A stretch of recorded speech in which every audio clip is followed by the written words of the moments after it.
France Info. 14h, 17h, Virginie Lebrun. Dans un instant, retour sur cette fusillade qui a fait 9 morts dans l'Ohio ce matin, quelques heures seulement après une première tuerie au Texas qui a coûté la vie à 20 personnes. Nous serons dans un instant avec Thomas Negaroff, le monsieur États-Unis de France Info. Mais d'abord, un coup d'œil sur les dernières infos de l'après-midi à 14h10 précisément. C'est avec vous, Léo Técher. Il l'a fait, Frankie Zapata a réussi sa traversée de la Manche sur son flyboard, sa planche volante qui a tenu les 38 km ce matin entre la France et l'Angleterre. Prochain défi, dit-il, voler à 2000 mètres au-dessus des nuages.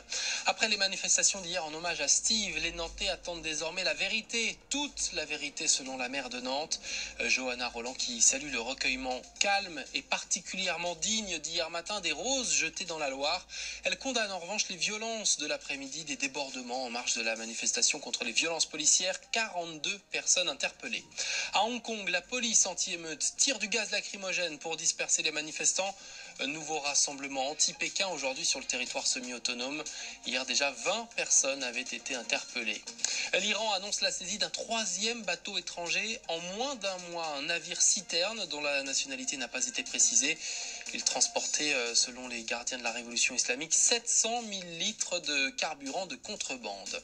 Et puis courage, si vous êtes sur la route des vacances, encore des dizaines de kilomètres de bouchons aujourd'hui entre Tours et Bordeaux, Beaune et Orange ou encore au nord de Clermont-Ferrand. Un dimanche classé orange après la journée noire d'hier, selon Bison Futé.